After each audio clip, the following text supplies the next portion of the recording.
আসসালামু আলাইকুম সবাইকে। আজকে আমাদের সামনে আছেন আমাদের বারবিলা মসজিদের সম্মানিত ইমাম জনাব হাফিজুর রহমান সাহেব। আজকে ওনার কাছ থেকে আমরা কিছু বিষয় শুনবো, বিশেষ করে স্ট্যাটাস পরিবর্তনের বিষয়ে ওনার অভিজ্ঞতাটুকু। অনেকে আসলে চিন্তা পেরেশানির ভিতরে থাকেন, স্ট্যাটাসটা কিভাবে চেঞ্জ করবেন বা কতদিন পরে চেঞ্জ করবেন বা কোন প্রেফিকচার ভালো, এই বিষয়গুলো অনেকেই জানার চেষ্টা করেন। তো আমাদের এই ছোটখাটো ভিডিও অনেকেরই কাজে লাগে, যাদের প্রয়োজন। তো আমরা সরাসরি প্রশ্নে চলে যাব আমাদের জনাব হাফিজুর রহমান সাহেবের কাছে, যে আপনি কতদিন পরে স্ট্যাটাস পরিবর্তনের আবেদন করেছিলেন অফরাতে? শুরু থেকে যদি আমরা আসি, অনেকেরই কাজে লাগবে এই ভিডিওটি। হ্যাঁ, আমি অফরাতে মিনিমাম 1 বছর আগে মানে সিটি দিছিলাম, আমি স্ট্যাটাস চেঞ্জ করব। আচ্ছা, অফরাতে আপনি সিটি পাঠাইছেন যে আপনি রিফিউজি স্ট্যাটাস বাতিল করবেন। এটা কি আপনি 5 বছর হওয়ার আগে করছিলেন? 5 বছর হওয়ার পরে। 5 বছর হওয়ার পরে। আচ্ছা, এরপরে কতদিন পরে আপনাকে অফার থেকে 1 মাসের ভিতরে তারা রেজাল্ট দিয়ে দেয় যে আপনার এটা আমরা অ্যাকসেপ্ট করলাম, আপনার ডিমান্ড যে আবেদনটি করেছেন। এর পরবর্তীতে আপনি রন্ধবু কতদিনে পাইছেন বা রন্ধবুর বিষয়টা যদি একটু ক্লিয়ার করতেন। আসলে ভাই রন্ধবু লাগে মিনিমাম আমার 8-9 মাস সম্ভবত, মানে রন্ধবু পাইছি না। বিভিন্ন জনের গেছে, নাম কইলাম না, বিভিন্ন জনের গেছে তো তারা বলছেন যে এটা তো রন্ধবু এখন পাওয়া যায় না, মিলে না। মিনিমাম ইমেল দিছে, তারা ইমেল দিচ্ছেন যারা কিছু বেশি থেরাপি বিক্সার ইমেল পাঠাইছেন গিয়া, বাট আমি রন্ধবু পাইছিলাম মিনিমাম 9-10 মাস হলো সম্ভবত। সিটি অপেরা সিটি পাওয়ার পরেও, অপেরা সিটি পাওয়ার পরে 9-10 মাস আমরা ঘুরছেন বিভিন্ন জায়গায়, কিন্তু রন্ধবু পান নাই। তারপরে আমাদের লাস্টে তখন আপনাদের আমার তো রিলেশন নাই, বাট আস্তে আমার সাদিক ভাই সাদিক রেস্টুরেন্টের সত্ত্বাধিকারী তাই আমার বলে আপনাদের আপনার কোয়েস পাই গেছে সপ্তাহে। আচ্ছা, তখন আপনার কার্যনিষ্ঠ যে অফিস আছে, আমি অফিসে গেলাম, যাওয়ার মধ্যে আপনার তো আলহামদুলিল্লাহ আপনার কাছে যাওয়ার 2 দিনের মাথায় বা 3 দিনের মাথায় আমি রন্ধবু পাইছিলাম। আলহামদুলিল্লাহ। স্ট্যাটাস পরিবর্তন রন্ধবু, এটা কোন পিকচার আছে? সুফি পিকচার সেন্টারিস, সুফি পিকচার সেন্টারিস 2-3 দিন পরেই রন্ধবু পাইছেন। আচ্ছা, আলহামদুলিল্লাহ। আচ্ছা, রন্ধবুর দিন আপনি কি কি ডকুমেন্টস নিয়ে গেছিলেন বা ওইখানে কি কি প্রশ্ন করছিল আপনাকে, একটু যদি ক্লিয়ার করতেন। আসলে এখানে আমার এত কিছু তো মাথাইছে না, আপনি লোকে আসলে যেহেতু আপনি তো নিজে আমার লিগে ফাইলটা দিছো, জাস্ট ও জিনিস তারা দেখছে বারবার যে আমি সিডিউল পাওয়ার 5 বছর হয়েছে, ও জিনিসটা তারা দেখছে, মানে বারবার প্রশ্ন করছে। দেখেন আসলে আমি যে সাথে যাওয়ার কারণে ওনাকে প্রশ্ন কম করছে বিষয়টা না, এমনিতে এটা এই বিষয়ে খুব বেশি প্রশ্ন করে না। ডকুমেন্টস তার আগেই লিস্ট পাঠিয়ে দেয়, এই ডকুমেন্টস লাগবে। তো 2-4টা বিষয় গুরুত্বপূর্ণ জিজ্ঞেস করে ফেলে, যদি সিজুরটা 5 বছর আগে পরিবর্তন হয়, যেমন হুজুরকে জিজ্ঞেস করছিল, এই 2-3টা প্রায় অনেককেই জিজ্ঞেস করে যে আপনি কি সিজুর পাওয়া থেকে চেঞ্জ করছেন কিনা, পাসপোর্টটা কি আগে বানাইছেন কিনা। এটার সম্মুখীন অনেকের হতে হয়। আবার কাউকে প্রশ্ন না করলে এমন না যে তারা বুঝে নাই, পরবর্তীতে হয়তো জুডিশিয়াল ভেরিফাইতে আপনারা এই জিনিসটা তারা খুঁজে পাইতে পারে যে আপনি 5 বছর আগে চেঞ্জ করবেন। মূলত হলো সিজুর পাওয়া থেকে নিয়ে 5 বছর পরে স্ট্যাটাস পরিবর্তন করবেন। এই জিনিসটা আপনাকে 2-3 বার জিজ্ঞাসা করে, 2-3 বারের পর আতো লাগুন জানগুলো গুনিয়া তারা দেশে 5 বছর হয়েছে সিজুর পাওয়া। আচ্ছা, এখন বলবেন তাইলে আমার ওই অমুক বন্ধু তমুক বন্ধু উনি চেঞ্জ করছে, এটা আমরাও জানি অনেকে চেঞ্জ করে থাকে। সিজুর পাওয়া থেকে 2 বছর পরে 3 বছর পরে অনেকেই করছে, কিন্তু প্রেফেকচার চাইলে আপনার এই ডোসিয়াতে আটকাইতে পারে, অথবা 1 বছরে নিয়ে আসতে পারে, অথবা স্যালারিতে নিয়ে আসতে পারে। এই জন্য 5 বছর হওয়ার পরে চেঞ্জ করবেন, আগে হইলে একটু রিস্ক হয়ে যায়।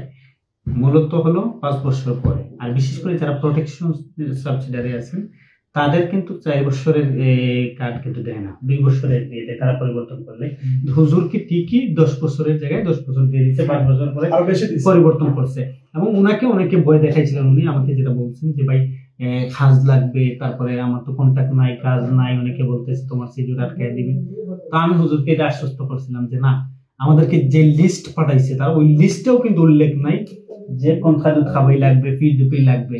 তাহলে আমরা তো প্রেফেকচার আমাদেরকে বলছে এই জিনিস নিয়ে আসো, কি কি জিনিস, যেমন আমপুর কথা বলছে আপনারা লাস্ট আমপো নিয়ে আসতে হবে, আপনার সিজুরের কপি নিয়ে আসতে হবে, সিজুর অরিজিনাল 13 বয়েজের কপি এবং 13 বয়েজের অরিজিনাল কপি ওই দিন রেখে দেয় তারা, আপনারাও রেখে দিয়েছিল এটা। তারপর অ্যাড্রেস মন্দুত 3 মাসের কম হইতে হবে। তার পাশাপাশি আপনি যে হনসিয়া করছেন স্ট্যাচুটা, ওই যে অফার ডিসিশন লেটারটা, এই 5 থেকে 6টা কাগজের লিস্ট মূলত সুপ্রিফেকচার সেন্ডিনি দিয়ে দেয়, এর বাইরে কিছু না। তাইলে আপনি ভয় পাওয়ার কিছু নাই। আলহামদুলিল্লাহ অবশেষে উনি আরেকটা জিনিস আমি একটা শেয়ার করি। আমার সিডিউলার, আমার যে রিফিউজি যে সিডিউলার মেয়াদ শেষ হইল 2027 সালে। বাট এখন যে শিডিউল দিছে তারা আমাদের এগুলো দিছে 29/6/2024 থেকে 2034 সাল পর্যন্ত। আচ্ছা, তার মানে এখানে আরেক গুরুত্বপূর্ণ একটা বিষয় আমরা জানতে পারলাম যে নরমালি ওনার যে সিজুরটা ছিল যেটা উনি পরিবর্তন করছেন এটার মেয়াদ কিন্তু 27 সাল পর্যন্ত ছিল, কিন্তু তারা ওই 27 সাল পর্যন্ত দিতে পারতো, কিন্তু 27 সাল পর্যন্ত না দিয়ে ওনাকে আবার 24 থেকে 34 পর্যন্ত দিয়ে দিয়েছে 10 বছরের জন্য। তাইলে ভালো কিছু হইলো। সব মিলে যারা পেরেশানিতে আছেন অনেকেই মনে করেন যে আমি এই মুহূর্তে পরিবর্তন করবো কিনা। হ্যাঁ, আপনার দেশে যদি সমস্যা কমে যায়, এখানে এখন সিচুয়েশন ভালো থাকে, তাহলে আপনি পরিবর্তন করতে খুব বেশি ঝামেলা পোহাইতে হয় না। তবে এই বিষয়গুলো আতঙ্কিত থাকবেন যদি আপনার বিরুদ্ধে রাষ্ট্রবিরোধী কোনো কাজে সম্পৃক্ত থাকার অভিযোগ থাকে, পারিবারিক সমস্যা যেটা হচ্ছে স্ত্রীর সাথে ঝামেলা অনেকের আছে, এই ধরনের অনেক তো সেফ লোক আছে আমার গ্রামে, এই ধরনের সমস্যা বা এমন কোনো অবৈধ কাজ করছেন যেগুলো আপনার মামলা আছে, জরিমানা আছে, বড় ধরনের কোনো সমস্যা থাকলে একটু খোঁজখবর নিয়ে বুঝে শুনে তারপরে পরিবর্তন করেন। আর এগুলা কোনো কিছু না থাকলে আমার মনে হয় তেমন সমস্যা হয় না। 5 বছর পরে পরিবর্তন করলে একজন মানুষের দেশের সমস্যা কমতেই পারে। এখানে উনি স্থায়ীভাবে বসবাস করছে, স্ট্যাটাসটা পরিবর্তন করবে, এক্ষেত্রে খুব বেশি সমস্যা পোহাতে হয় না। এখানে সবই পিকচার দ্রুত দিয়ে দেয়, কিন্তু ওরা মেসেজ দিতে সম্ভবত প্রবলেম। যেমন আমি জমা দিছি 22 মার্চ, মার্চের 22 তারিখে আপনাদের লিগে জমা দিছি, বাট সিজুরি গেছে জুনের 29 তারিখ। আপনারা যারা স্ট্যাটাস পরিবর্তন করতে চান একটু বুঝে শুনে করবেন।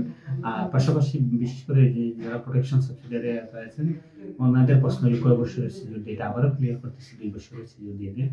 আর এই মুহূর্তে কোন প্রেফিচার দ্রুত সিজুর দিচ্ছে, এই ক্ষেত্রে আমার এই কিছুদিনের অভিজ্ঞতা, আগে আমি সুপ্রিফিচার সেন্ডেলির কথা বলতাম, কিন্তু এই মুহূর্তে ববিনীতে আমি যে কয়েকটা জমা দিয়েছিলাম এত দ্রুত রেজাল্ট আসছে। এখন বলবেন তাইলে ভাই আপনি আগে বলছিলেন যে ববিনীতে সময় লাগবে। হ্যাঁ, আগে ঠিকই ববিনীতে অনেক সময় লাগতো, গত কয়েক মাসের যে হিসাব দেখলাম যে ওই সেন্ডারের চাইতেও আপনার ববিনীতে দ্রুত দিয়ে দিচ্ছে। এখানে সবই পিকচার দ্রুত দিয়ে দেয়, কিন্তু ওরা মেসেজ দিতে সম্ভবত প্রবলেম। যেমন আমি জমা দিছি 22 মার্চ, মার্চের 22 তারিখে আপনাদের লিগে জমা দিছি, বাট সিজুরি গেছে জুনের 29 তারিখ। তো আমি আজকে আনছি। সর্বশেষ কথা হলো যারা 5 বছর আগে জমা দেন তাদের কিন্তু রিস্ক আছে, এটা কিন্তু ডেফিনেটলি রিস্ক আছে। হ্যাঁ, এটা 3বার আমরা দিয়েছি। হ্যাঁ, বুঝে শুনে জমা দিবেন। ধন্যবাদ। একটু শান্তি করে 5 বছর হওয়ার পরেই জমা দেওয়াটা উত্তম। ধন্যবাদ সবাইকে, আপনাকে ধন্যবাদ। ইনশাআল্লাহ শুভকামনা। আমার দর্শকদের প্রতি এটাই আমার আহ্বান থাকবে যে আপনারা যারা মানে স্ট্যাটাস চেঞ্জ করবা, বিশেষ করে অভিজ্ঞ মানুষ যারা, তারার কাছে আইয়া বিশেষ মানে এই জিনিসটা যদি করেন তাহলে হয়তো ঝামেলাটা মানে কম হইব। আমি যেটা অনুভব করছি, যেমন আমি নিজে 9 মাস 10 মাস ঘুরছি, কোনো রন্ধবু হয়েছি না, লাস্টে আপনার কাছে আইসি রন্ধবু হয়েছি। আল্লাহর মেহরবানি, আল্লাহর শুকরিয়া। যেটা আমার অনুরোধ যারা মানে রিফিউজিতে যারা বিশেষ করে মানে স্ট্যাটাস চেঞ্জ করবা, আপনারা যদি সম্পূর্ণ আমি আশা করি মনে হয় ভালো হইব। আলহামদুলিল্লাহ, ধন্যবাদ আপনাকে। সবাই অসংখ্য ধন্যবাদ।